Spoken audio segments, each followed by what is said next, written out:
Ya Ramogi intiere wang sama yudo weche manyien chenro mar uimore wantiere kod mathoth mawaikoni mago matimore gwenge ma pacho kaendi. Lakteche gino pod ng'anyo kendo pod gigo nyon ni gibiro dhi nyime kod ng'anyo nyaka chop piny owacho chop kare winjruok margi mane gibedo godo higa ma 2017. Oganda gwenge ma Kisumo ywak kendo wacho ni gin bende mbolea mabandia gikone to choponegi mago magiseng'iewo kendo gineno pogruok mathoth ko ipimo kod mago mane gisebedo ka ging'iewo kinde ma okadho. Bende yangore ni kuonde thieth mag piny owacho mago mag counties mong'ere kaka County Referral Hospital ema koro kwan mine mathoth madhi kuno mondo mi okonyre wito ngimagi. Kwan no moyang kaka 5,000 ana higa 5,000 ana higa kendo wantiere lipot moyiedhi sigana moyiedhi gin kanye. Weche makauna ng'iyo ker mong'ere kaka Riaga Ogalo. Nene ng'at machal nade miyo kik dhi mabor wantiere kod sigana machal kamago kata kamano mage weche ma wamiyo pek. Mane en jatend migawo mar tuke Rashid Chesa omaki ka itudo gi ketho mar kuo e yor miriambo. Anto mara ok danga wachi ni kite. Mara en losruok mar jamni matindo owuoyo. Moko gin chalo kite ma chalo magodowa kama kirudhe ni ten gima orudore lweti kaka mogo. Jopur ma Kisumo bende koro golo ywak ewi kit mbolea manyocha ging'iewo kuom piny owacho magichech ni en mabandia. Sababu za mama wengi kufa ni ya kukosa damu ambapo wanapoenda kujifungua. Nondo yango ni kwan mamalo mar mine makonyore pod thoe kuonde thieth mag county mong'ere kaka County Referral Hospitals.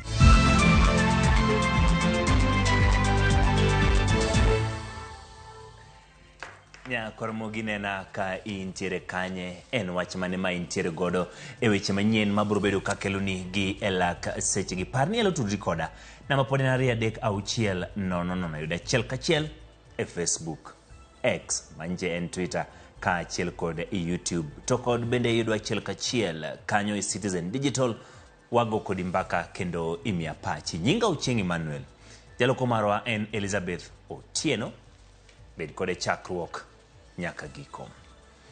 Kama chako en ni mane en jatend migawo matuke kinde mokalo Rashid Chesa omaki kendo geng'e tesendo bila mamudhaiga ka itude gi ketho mar kuo e yor oledhi. Chesa bende itudo gi ketho matiyo marach gi kuonde tudruok mag mbui timo chenro maling'ling mag mecho e yor miriambo. Kinde mag Chesa wacho ni report mora mobilo miyo gi kotenore gi ketho ma itudo gi Chesa okose migi kinde go wacho ne gi chich ni meko mar Chesa otime yor siasa kendo gibiro dhi e doho mar kawo okang' ne obila kapo ni okowe thuolo.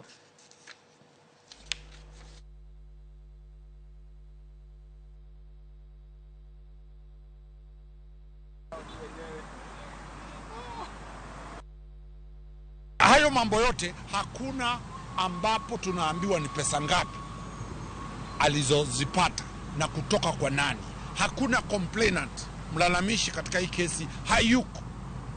Tukiangalia tena mawazo mengine ni kwamba yeye ndiye aliyeshtaki mara ya kwanza, lakini sasa yeye ndiye ameshtakiwa hapa. Hata kama ni Easter, kesho tutafanya application kwenda kotini sababu kuna ile vacation court na it's a matter of life and death. Tutafanya aweze kuachiliwa. Kawere gi magwa dhi weche mag ng'anyo ma lakteche ndala 15 nyaka ne ng'anyo ma lakteche chakre pachoka. Gino pod neno kama onge ne jotuo gi jopiny makaro bedo ni kaunti ma Kisumo kwa lakteche mondo mi odog tijegi mapiyo kendo gichan timo kweno mapile ka pile. Lakteche mabiro donjo e tich e gwenge mamoko e pachoka endi ng'anyo no pod ochuo chieng' ka lakteche ramo ni nyaka lod wachgi. Jafamo marwa Diana Olonde lero no mathoth.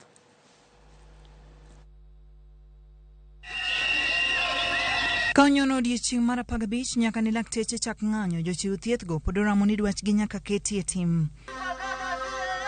E kaunti ma Mombasa, riwruok mar lakteche mar KMPDU onyero kendo kwedo weche mag jatend riwruok mar Governors Anne Waiguru mane oyango ni piny owacho mag counties biro kawo okenge mag chik ne lakteche ma ojwang'o tich kendo dhi nyime gi ng'anyo e tok chik. Gikwayo jowetegi mane osedok e tije mondo olok tanga kendo riwre kodgi kedo ne ratiro mar jochiw thieth e pacho kae. They cannot tell us that to go each and every county to have our different CBA signed. We have one CBA ambapo kwamba imekuwa signed, ambapo kwamba iko legal right now, ambapo kwamba kutoka 2017 to 2021. Kama yeye mwenyewe governor ameambiwa aregeshe madaktari wake na amepewa court orders, why can't they even follow the court orders?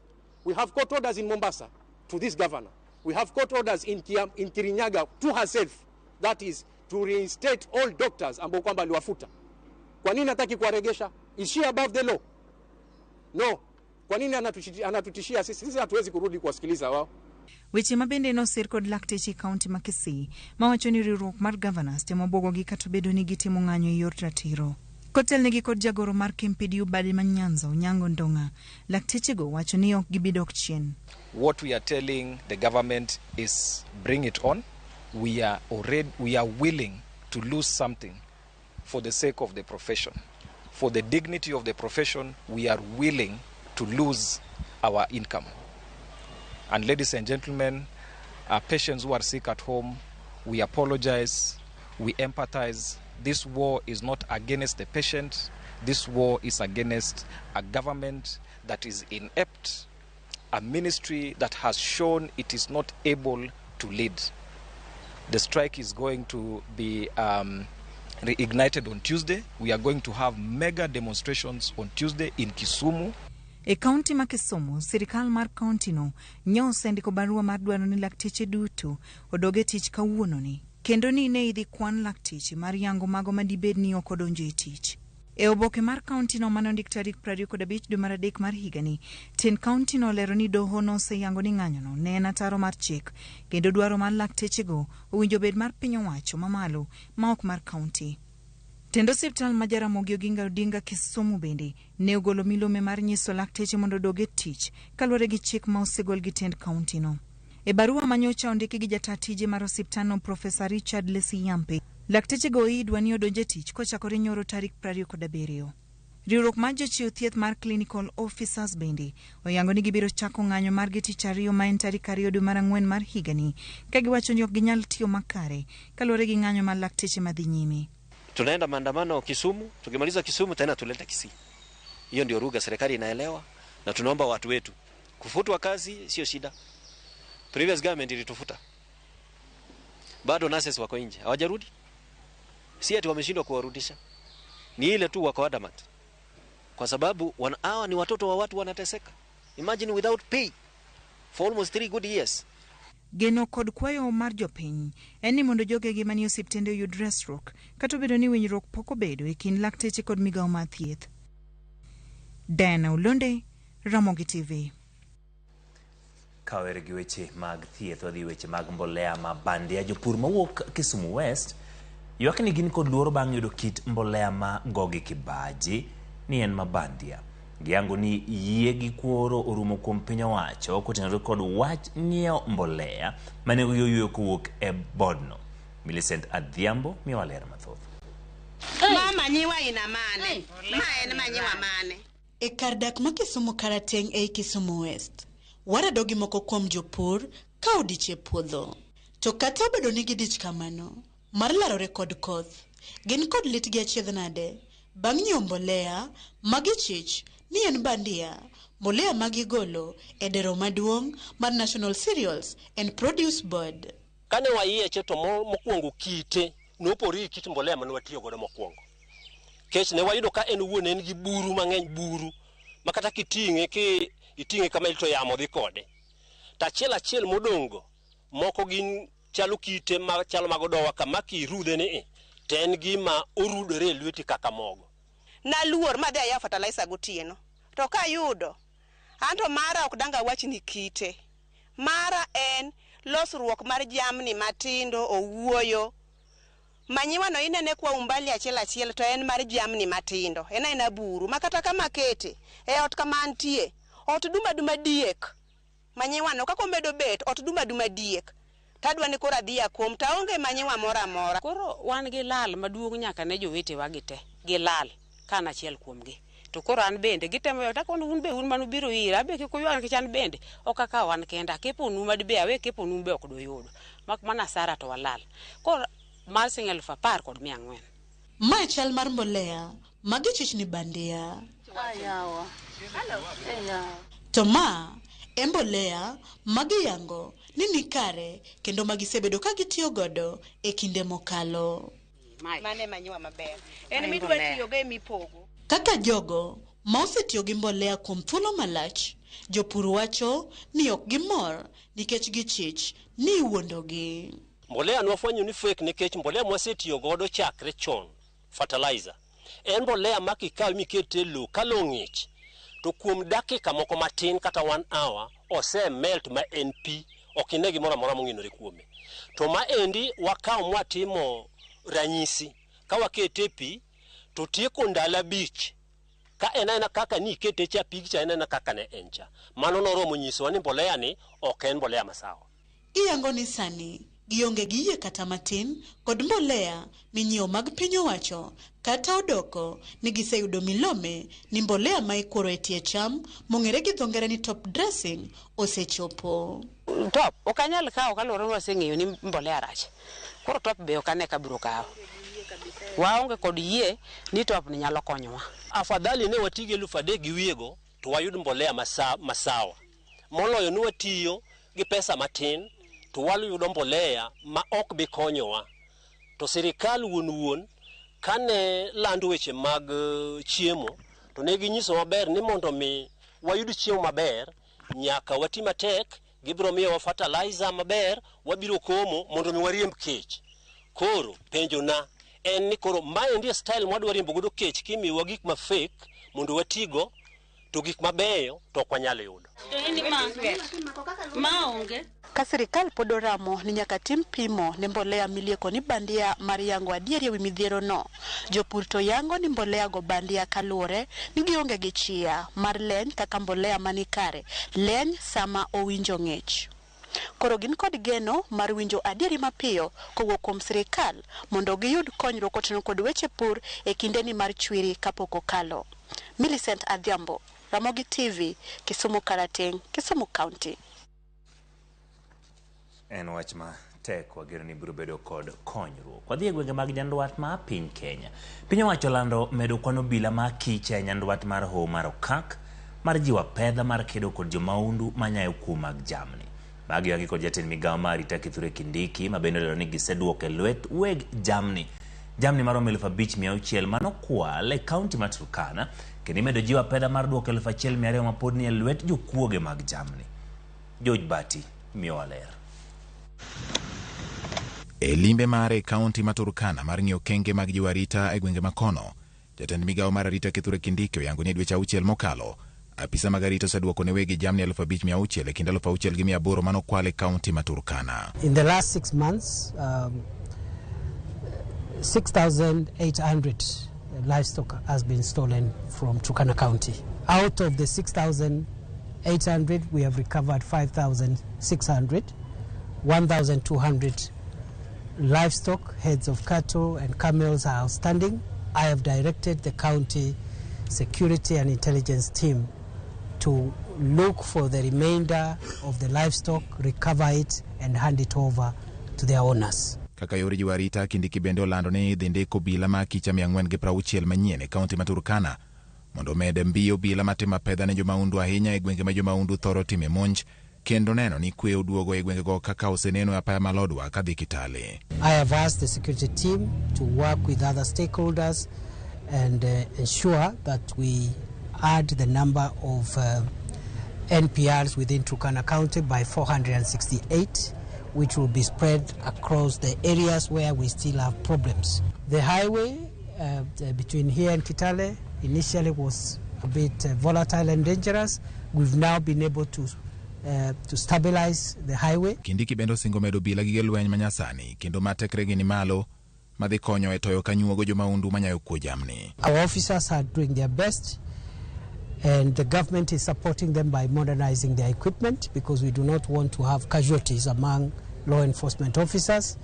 Last week I commissioned a number of armored personnel carriers and mine-resistant ambush-protected vehicles, and some of them are destined for this area. Kata obedo ni jatend migaono e kinde twak gi jotelo ma Turkana okoni winjo bed ni gibedo kod twak gi ogendini mawuok e kaunti no, okoni magi ok dhi timore gi sani nyaka tiek joma wang' gi tek mar rocho arita kata siayo ogendini mondo roch arita. We need to engage our communities on peace building programs and border to border, county to county engagement so that we can build sustainable infrastructure of peace which will be owned by the people themselves.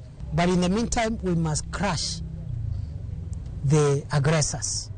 In fact, it is our view that no such discussion should go on until first we subdue the aggression.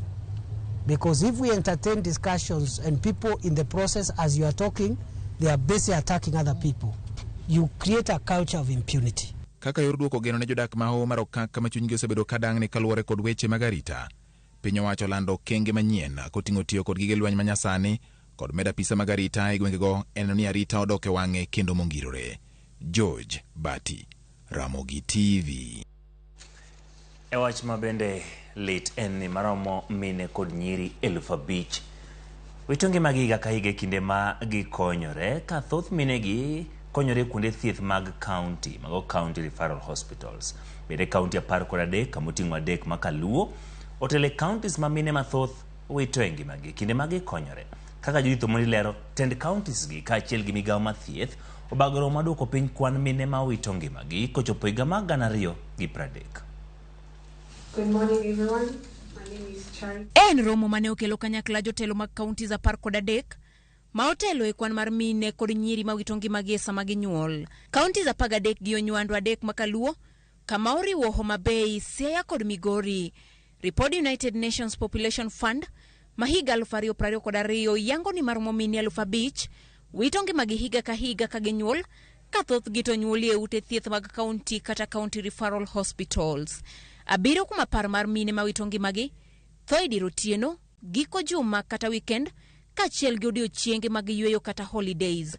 Ka thothgi to iyudo gi midhiero mar nok mar remo. Damu huwa inakuwa screened at national level so that tuhakikishe hiyo quality ya damu iko hali ya juu.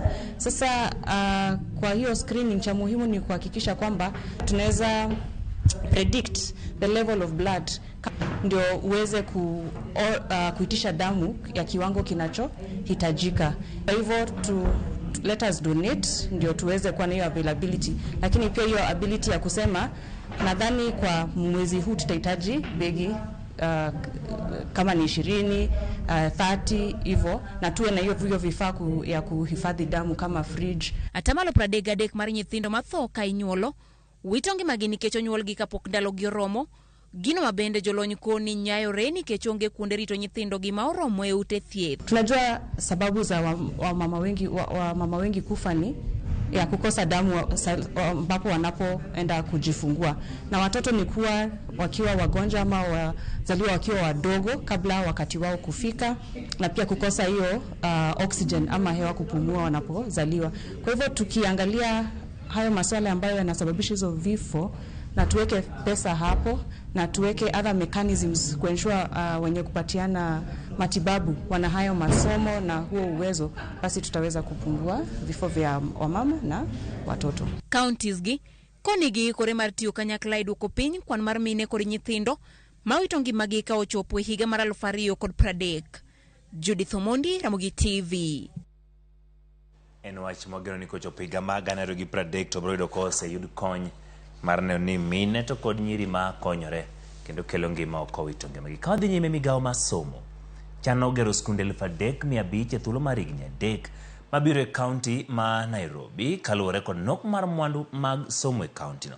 Kaluwore kod migawo mar somo, kaunti ma Nairobi nitiere mana kod 31% mag skunde mantiere Nairobi ka 69% modong' gin mag ji giwegi.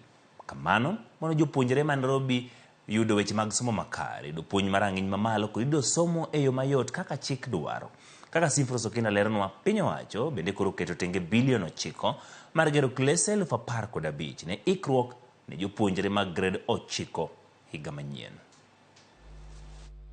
Migao mar somo golo chenro mar ariya ma sirkal ni godo mar gero skunde, medo klese kod ndiko jopuonj kaka yo mar keto e tim lipot manogol kod aput mar somo manochuo kod jatend piny Kenya. E romo manokelo kanyakla sirkal mamalo, sirkand kaunti ma Nairobi kod jokanyo mamoko, jatend migao mar somo Ezekiel Machogu olero ni chenro mar gero skunde manyien biro chakore gi kaunti ma Nairobi mani kod skunde matin kipimo kod kwan jopuonjre mayudore e kaunti no. Almost 70% of our schools, both in primary and secondary in Nairobi, are actually private, and only about 30% of them are public. What does that mean to the people of Nairobi? That means that there is a program in accessibility, there is a program in inclusivity, a program in relevance, and also a program in quality of education when we come to Nairobi. Because, Your Excellency, Governor, sirikal chano gero skunde 3,500 e thuolo mar higni 3 mabire kaunti ma Nairobi.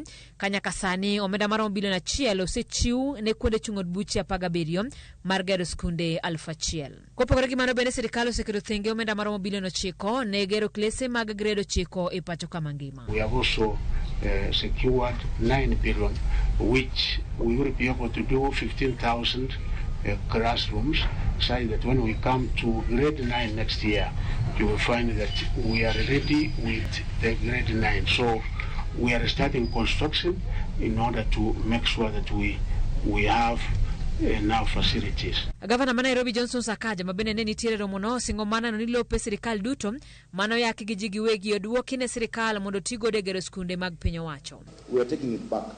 Every public piece of property in Nairobi for the people will remain with the people and for our children. We have built stadium. Juzi tumefungua Dandora Stadium. Tumefungua Uhuru Complex in Embakasi West. Right now, if you go to City Stadium, contractor is on site. If you go to Woodley, contractor is on site. We want in every constituency a place watoto wakitoka shule wawe na mahali ya kucheza, kufanya homework. Kwa saa zingine nyumba zetu ni ndogo, waziri.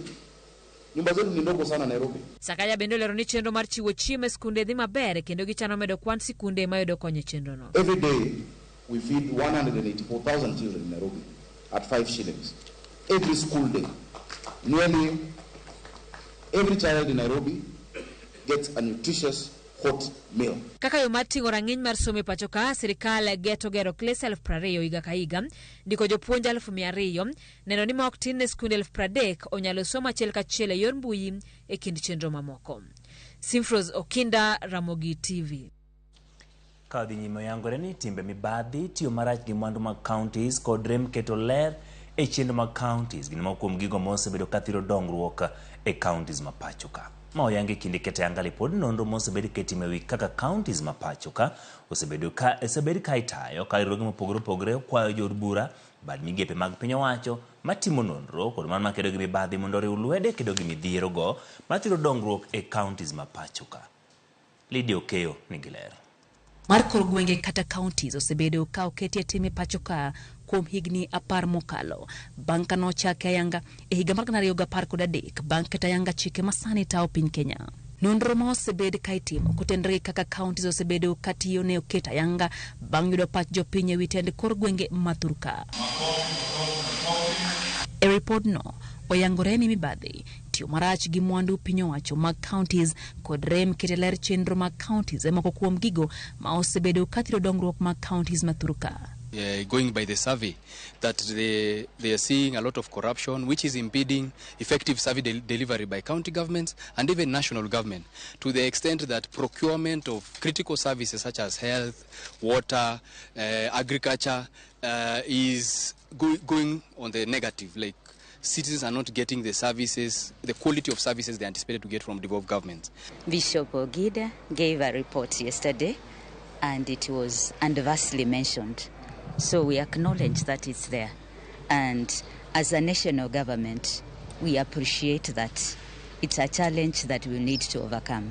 Moko kuom jogo manokawo pachgi yango ni tudruok makare e kind piny owacho mamalo kod counties kaachiel kod rem chwalo omenda ne counties e wang' sa osebedo kathiro dongruok e counties ma pacho ka. Counties are experiencing challenges in terms of diversing the devolved governments. We are seeing that they are spending less than 10% of their budgets on devolution because of competing interests. And more important also, as a working group, we are keen to see that all the functions that the national government still holds and their resources are devolved to county government, so that the services that citizens expect of county governments are well financed and implemented. We are also calling for transfer of all functions that are stipulated in Schedule 4 that are meant to be done by counties to county governments and the attendant resources. Counties ose kumre mnyuako dhodi duto echiwo tije ma counties, kathoth counties ntere kod oganda maya dhodi moko kaka jotije county, kato bedo ni counties go tingo oganda maya dhodi mopogore opogore kakoro dwaro nitiere mar nyuako oganda duto etao chenro mag counties. Counties are not bringing on board all the communities that are represented in their counties when it comes to employment or recruitment into critical offices. Women are being left out, persons with disabilities are not adequately represented, and that has brought about conflicts, reduced efficiency, and also is a breeding ground for corruption and nepotism and all sorts of ills against the national values and principles of governance. Jopiny bende oyuak ni counties ok thor kao pachgi kaka itao chenro mag counties kaka chike mapacho kadwaro ka omenda mag counties bende giwacho ni itiyo godo marach. Public participation is a value that cuts across the two levels of government. Citizens also want to have a voice in issues national budget, revenue sharing, service delivery by national government, because both levels of government are serving one citizenry. Okuatend counties mapacho ka mondo mi olos lwasi makare ne oganda modaki counties mondo mi ochiw pachgi kendo nyuak gi chenro mag counties kaka yor neno ni ota counties kaluwore gi chike maturka. Lydia Okeyo, Ramogi TV, Nairobi. Erokamano Lydia Okeyo kuom report ma chal kamano. Wadhi yweyo matin kapok wadhi yweyo.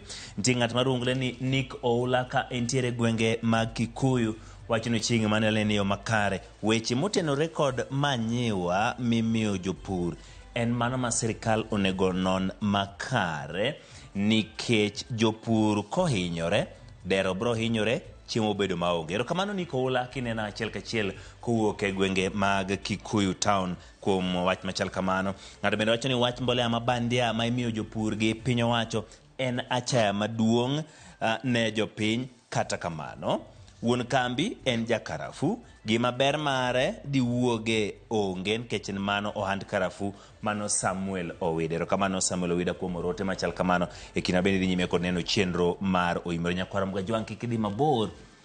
Asingo ni ka waduogo to wantiere kod sigana mar ng'at mane luongore ni ker machon Riaga Ogalo. Ne en ng'at machal nadi thuon ka ji dhigi ka ji duogo Walter Nyambaga oikonwa report machal kamano mana tok kwasewuok e yweyo.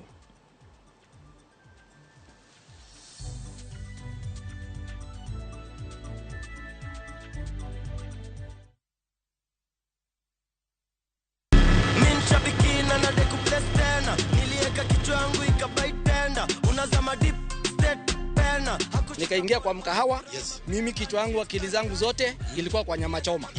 So si kuona bado ina run. Vile nilienda tu kukaa chini na nikaona, nikarudi kwa simu, nikapata bado ina run.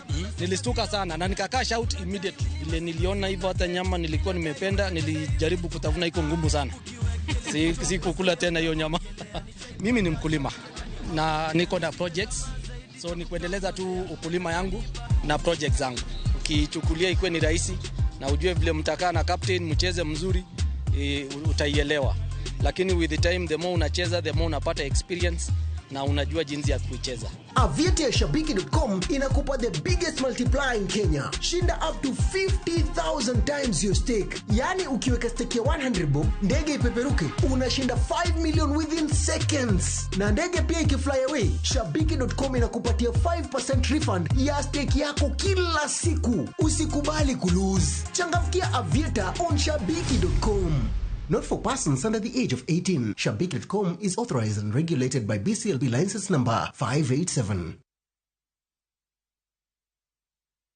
Experience the coastal bliss with View Travel's exclusive offer. Unwind and relax in an all-inclusive stay at Sun and Sand Beach Resort in Mombasa. Enjoy unlimited drinks and snacks as you embrace the tranquility of the sea, beautiful sunset views, and relaxed beach walks for only 21,000 Kenya shillings via SGR and 34,500 Kenya shillings for the flight option. Don't miss out on this exclusive offer, only available to View Travel clients. Call 0703-254-254 or visit viewtravel.com and book your dream escape now. View Travel. Dream. Explore.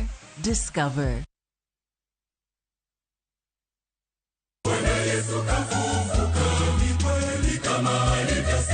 Ka Jo-Kristo chung kachiel, ka giparo chier mar Jawar Yesu Kristo e Pasakani.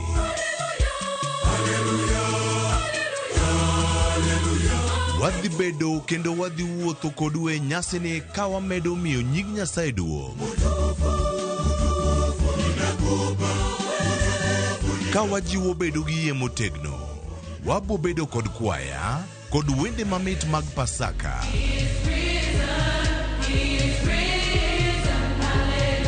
Sinema kod katun manyiso sigand Yesu kod jopuonjrene. Ino duogo. Jawar ochier kaka nowachonwa. Adier, en wuod Nyasaye mar adier. Wabed gi kwe kod mor kod hera. Happy Easter. Koa kuom Ramogi TV.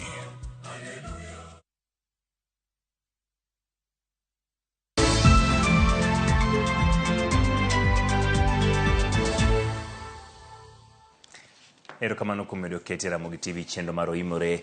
Archbishop makanisa ma jokopere manyeri Anthony Muheri osiemo jo Kenya kod jo siasa mondo were gi timbe manyawo mibadhi kod chayo chike matayo pachoka. Muheri ne loso kane otel ne jodolo 200 kawo singruok kod weche mag tie madolo. Ka Muheri ojiwo ji mondo kik bed jo mibadhi. Ka wach Muheri obiro seche machok kende bang' dul marango weche mibadhi EACC yango ne mibadhi osebedo achiel kuom gigo abende koro duoko ngima oganda jo Kenya chien. I pray this Holy Week and this Easter, we may recover the sense of goodness, doing good, and realize that sin must be avoided and uprooted. That's how Christ succeeds to conquer sin and death. Kenyans, we can live without corruption, but we can't call corruption goodness. Kenyans, we can live without lies. We can live without false praises. We can live without bringing our secular interests into our church and religion. Respect God and respect His places. This is my clarion call this Easter. Let us leave God away from our pettiness, and let us leave God's spaces and sacred spaces for Him, and let our hands become clean again if we are Christians and if we believe in Him. Ramogi en sach sigana e kidieny mar gin kanye. Omiyo sud machiegni kendo kaponi ni winjo gi volume man piny timed volume nikech thuon ka ji dhi thuon ka ji duogo Walter Nyambaga oikonwa sigana kama kare kendo mae sigana. Ramogi jwang' bende ing'eyo ker machon mar oganda mosenindo Meshak Riaga Ogalo. Kaune chendo mar gin kanye omenyo ker machon Riaga Ogalo ni ne en jakanye kata nowuok kanye to dalane ni kanye kendo familia wacha ng'o kuome. Walter Nyambaga miyo ler.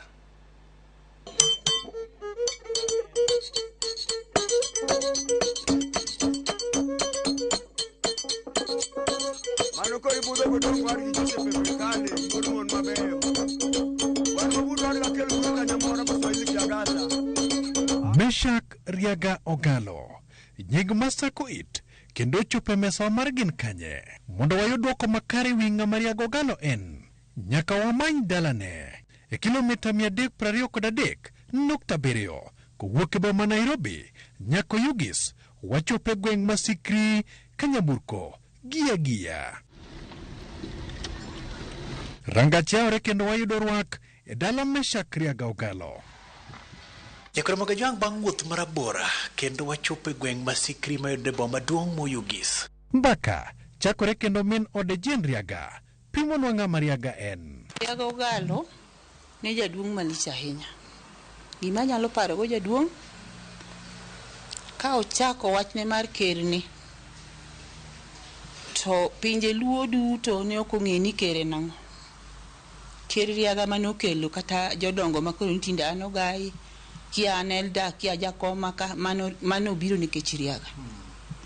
Emano oungo joluo te mano okelo gima koro ne joluo jodongo nyalo dhi e seminar timiyo gi gimoro giduogo gitiko kata 1 week or 3 days to gibiro gimoro ne ji mor kendo ji ne ohero jaduong' Riaga kabisa.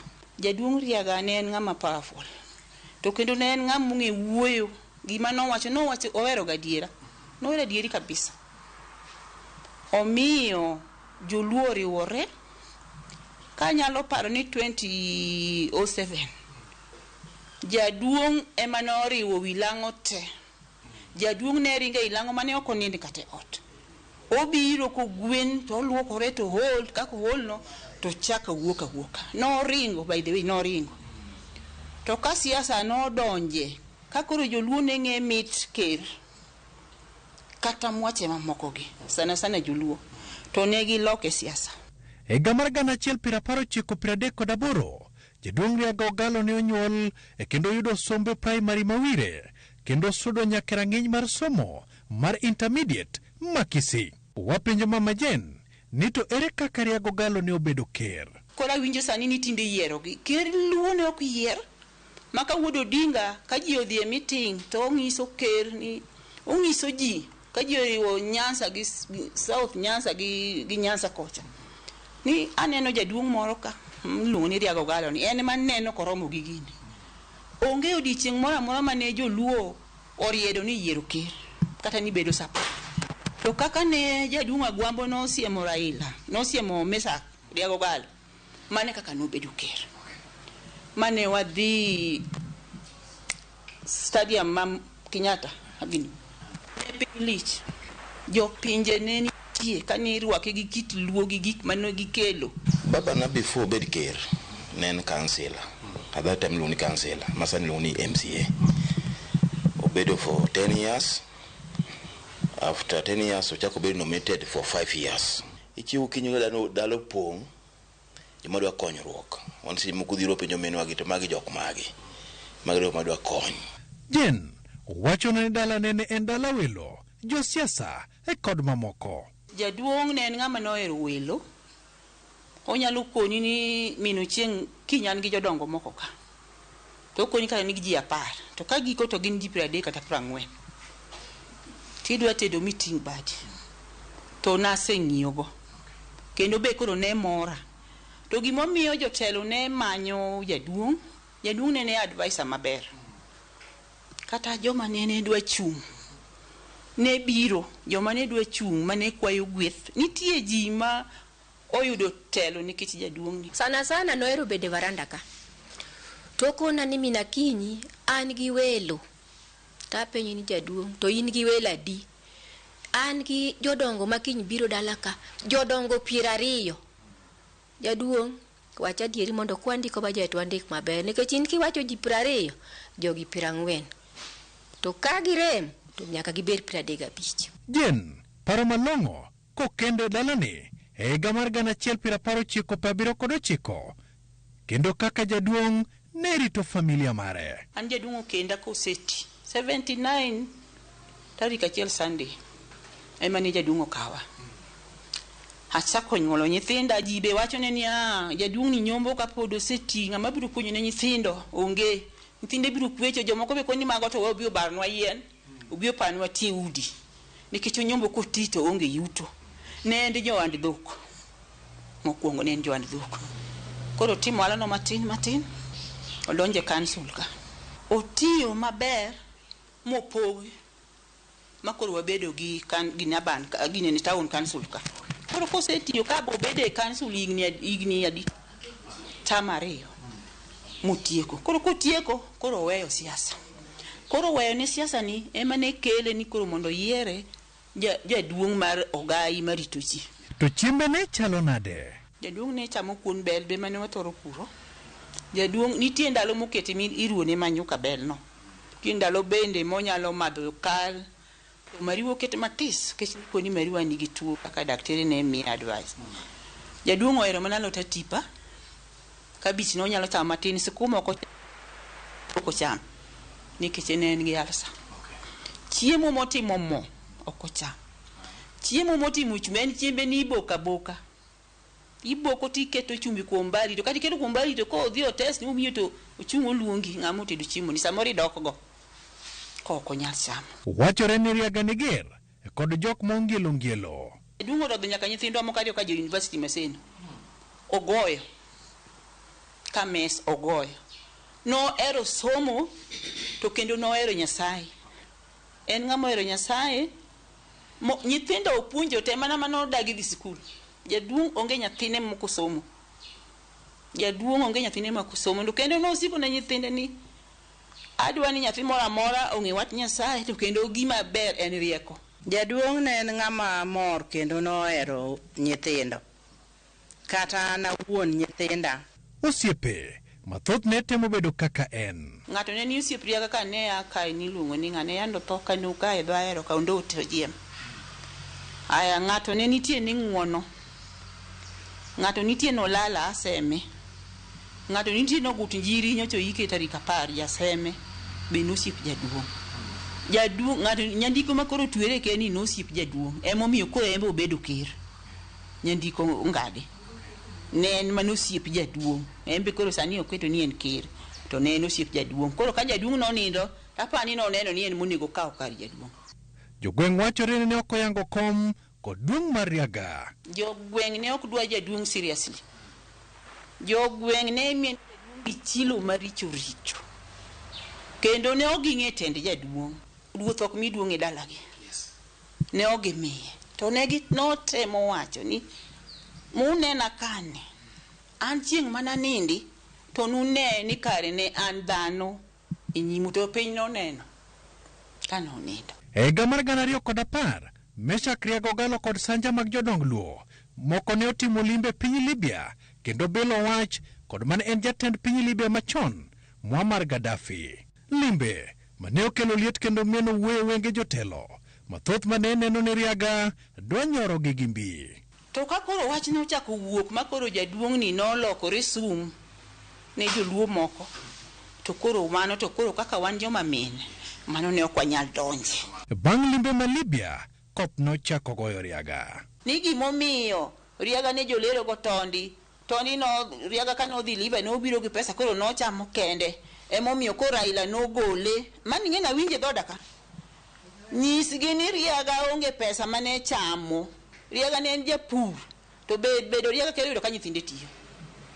Riaga dhi Libya ka geche ni e dhode ka nyithinde nigi geche.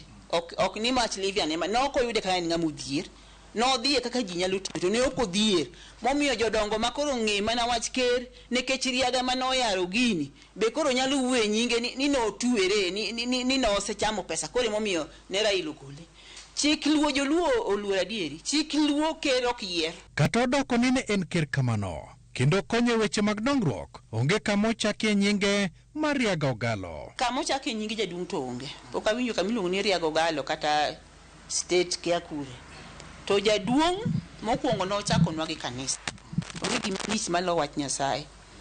Okelo jotelo mogedo jaduong' Ruto nobiro kae ndalo no kata Raila no oro pesa ne noger kanisa.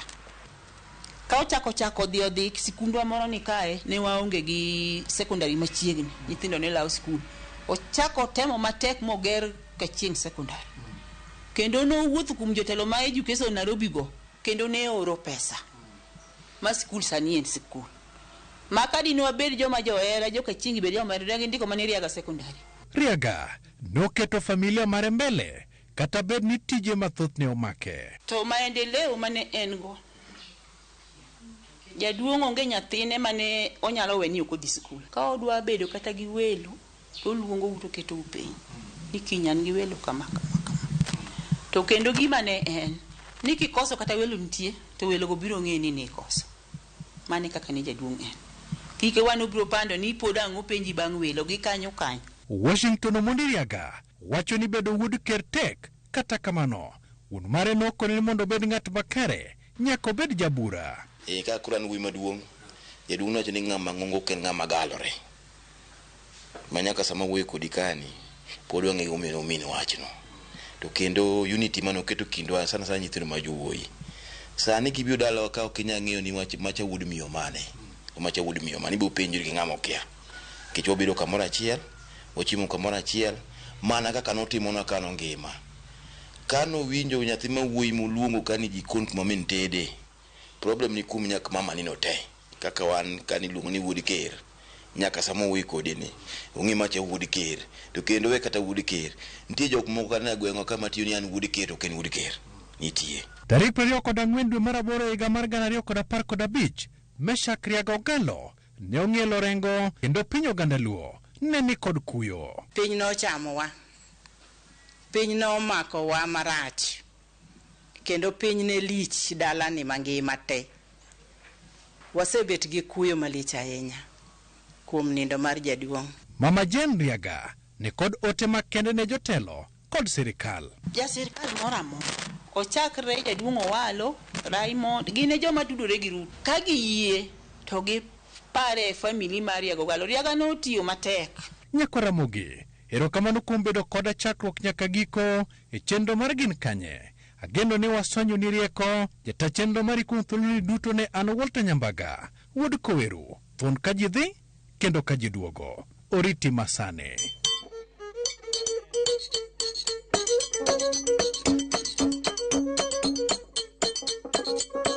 Mano ko ibudho godong war gi josepe kane kod mon mabeyo. Wan mabudho war gakel kuyo nyamora Kiswahili kiaganda.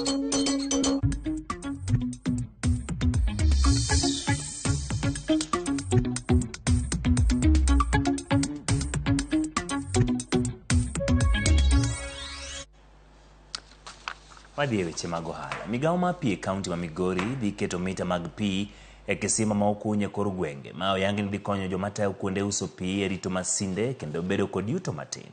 Jojuma nigi mathoth.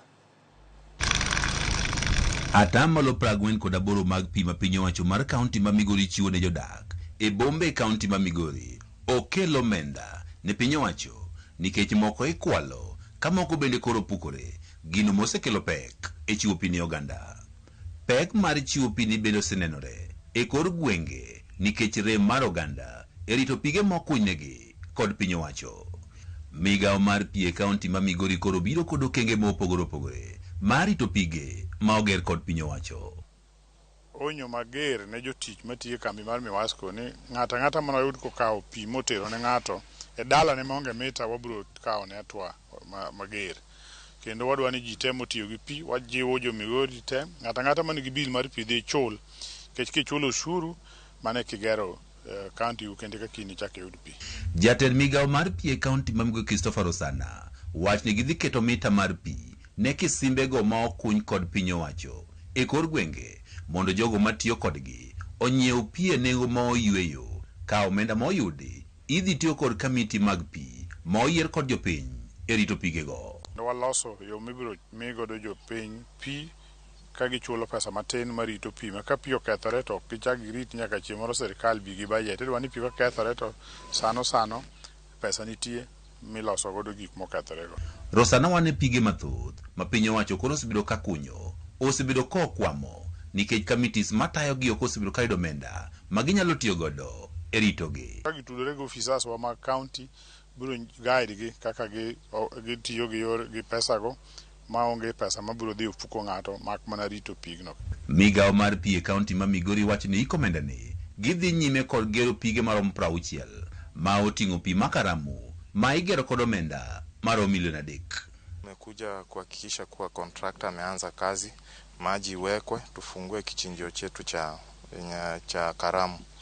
Kitu nilikuwa naomba watu wetu ni kuwa wakuwe wavumilivu na tuelewe kuwa sheria lazima ifuatwe kwa mradi wote wa serikali tunaofanya. Approximately we are having around 67 water projects that will run throughout the county and we are planning to do quality project. Pi ni makaramu bende nyaka sani koro gedo mare dhi rume kinde ma dumbe 2 kori geno ne dhi konyo e tieko nok mar mabende koro sebedo e gwengego kaachiel kod kata neno ni kar yang'o dhokno mar Karamu ma osebedo kokwam nikech onge mar pi ochako tich. Jogweng' manie area ne bende pigni dhi konyo, wadhi keto tangi kata mana kiosk machiegni kodgi kuhakikisha kwamba maji haya ambayo yalikuwa yamekuwa kero na kusimamisha kiwanda hiki kisifanye kazi leo hii yamezinduliwa.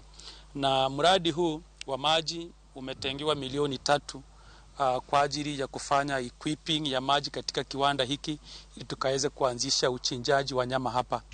Ogande kaunti ma Migori jiwo mondo koro kony rito pigego mokuny kod piny owacho kendo gichiw lipot ka gino ng'at moro amora ma bende kwalo pi. Juma, Ramogi TV, Migori.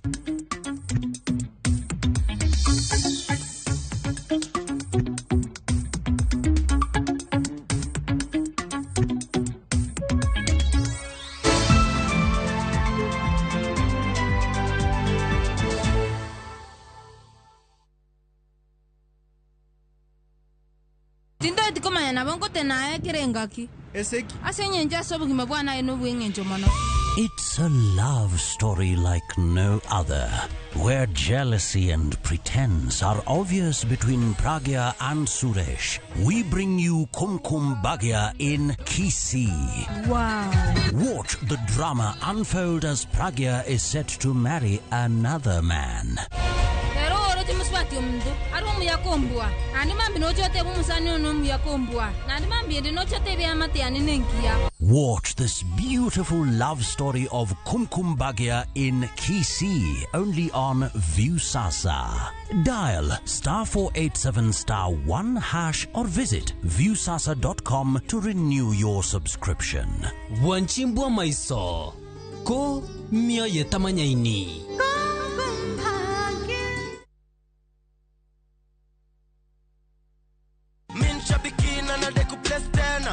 Nilianza kucheza Shabik 3 weeks ago. Tu naona kwa TV watu wakicheza, naona watu wanakuja huku wanainua check vile mimi nimeinua saa hii. Nikasema mimi napenda kujaribu vitu. Na sikuwa najua kucheza. Nilingangana tu nika-download sijui nini na nikapata the link na nikaanza. Nikikosa pesa sometimes naambia naisa nitumie 50 bob. Anaweza nizania nataka kuharibu. Niambia wewe nitumie 50 bob, ananitumia nacheza hivyo. Nilitumiwa message. Hiyo message si kuitilia maanani. Niko kwa nyumba tu, hata niko sijaenda kufungua duka. 11 ndio nilipigiwa simu. Ukue citizen by 8:30. Nilikuwa nafikiria nitapata 6 million. Sikupata. So unajua huo unaenda unafikiria utapata ile kubwa. Lakini sikupata hiyo, lakini hata hii nimepata, nashukuru Mungu. Ndoto yangu na I think nitaboost biashara yangu. Hiyo tu ndio huwa nataka sana nione ikienda mbele. Shabiki Super Jackpot ni time yako. Minadai wote twenda hivi. Not for persons under the age of 18. Shabiki.com is authorized and regulated by BCLB license number 587.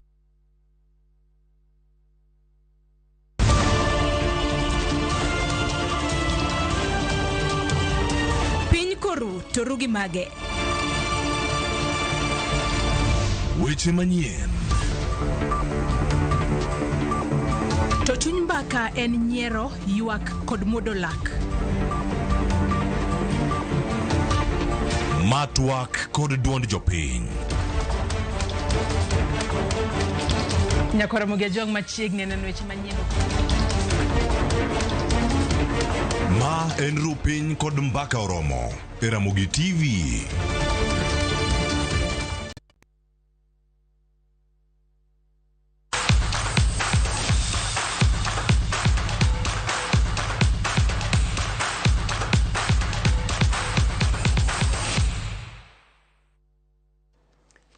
Machiegni weche mag tuke gikone to piem mag nyamburko tielo mar Kenya igani ochakore ayanga. Piem go ne yawa ayanga nyasi mano bagi karo maduong' mar KICC chendo mano yore kod jatend piny Kenya William Ruto. Piem mag nyamburko mag piny mangima WRC Safari Rally ochakore ayanga odiochieng' ma kawuono. Piem ubire kinde ma oganda jo Kenya donjo e nyasi mar Pasaka kendo yoyo joriembo kod johera mag piem geche e piny mangima. E nyasi manobage karomo mar KICC, jatend piny Kenya William Ruto ne oyanga piem go ka osingo ni Kenya oseikore moromo ne tukego mabiro rumo tarik 31 dweni. Opoyo tukego kaka biro jiwo uchumi mapachuka. The Safari Rally global impact cannot be overstated.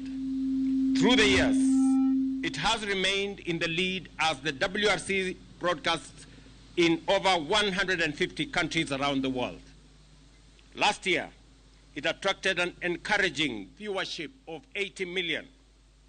And this year, we expect to do it even better and reach 100 million viewers around the world. Along with the universalist statement with which this rally is charged, we must recognize the other beneficial economic effects that accrues as a consequence of events of this magnitude. Jatend migao matuke Ababu na Mwamba okwayo Uganda jo Kenya mondo wogoko kar rombgi mar pako joriembo magihero. We are absolutely happy, glad to have Kenya as one of only 13 rounds of the World Rally Championship Series, and indeed the only one on the African continent. We want to assure our partners, the FIA and the WRC, that we cherish this partnership and will continue to work together to improve this amazing product, the special, iconic Safari Rally. Tatije maduong' matukego Charles Gishero yango ni piny Kenya biro chiwo kidienje mag piem mabiro ndiko sigana makare ituke kod piem mag nyamburko e piny mangima higani. I would like to thank those who allow us to use their land, Malewa, Moho Farm, Soisambu, Elementaita, Sleeping Warrior, Osirian Kedong, Loldia, Hell's Gate, and Geothermal. I would like to very much thank the Director General of KWS, Erastus Kanga, for really coming out to support us at Hell's Gate and Geothermal. Toke ayanga piem go, nyamburko go ne ukachiel kachiel nyaka kidieny mokwongo mar piem, mano bagi Kasarani. Kajariembo mar nyamburko kido ma Hyundai, Thierry Neuville, ne ombo gi dakika 3 sekonds 19.9 e bor mar kilomita 4.8, kanyawadgi Otanak bedo namba 2, Kakale Rovenpera tieko namba 3. Odiochieng' makiny, joriembo kiny nyono kidienje mag Loldia, Geothermal kod Kedong. Aya, gin piem mantiere kanyo. Kata kamano e gwenge mag Naivasha e kaunti ma Nakuru, jo Kenya omedo chopo kar rombgi kod welo mamoko mar chwangi e ng'wego mag geche. Boma Naivasha welo chopo kowuok e tunge Kenya duto gi pinje maoko giwacho kama. Coincidentally, I just come to pick my kid from school, all the way from Malindi. And so we just happened to get into this, and it was all excitement for me and the kids. We are glad to be here, and we are hoping to see greater things to come. Niko hapa kuona magari ambayo yamefika mahali hapa Safari Rally. Very excited, and especially excited to want to see Anwar. Anwar, my favorite in this race here. Sani koro ngata kani simu iwacho mani twende Vasha jidhi Naivasha kiani intirita ngopo kideno kaka nyamburko piem. Chenro mag yiero tima piny Kenya ne tuke mag skunde piny mangima International School Federation World Cross Country ne obagi to koth mapek deko piem gwenge mag Nakuru. Duol mochung' ne ng'weche pacho kaendi obago temruok go mag yiero kod ng'wech mabiro piem Ngong e kidienje auchiel. Kidienje auchiel goting'o yawuoyi kod nyiri ma hikgi ok tin ne 12, 15 kod 18. Ka piem go igeni biro bedo e kidienje mar higni 18. Piem mapek biro bedo e kidienje mar higni 18. Piem makamagi biro bago tarik 18 dwe mar abich higani alap ma Ngong Race Course Nairobi.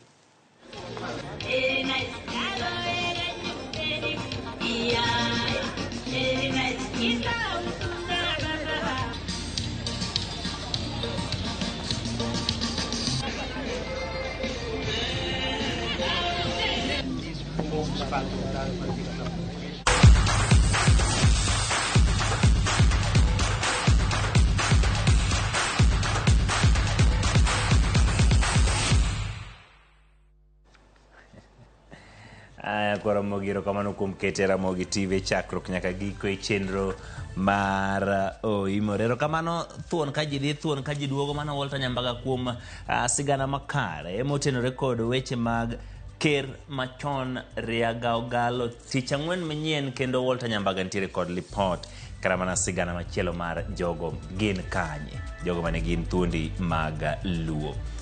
Nyinga Ochieng Emmanuel jaloko marwa ne en Elizabeth Otieno. Ubed gi otieno mokwe.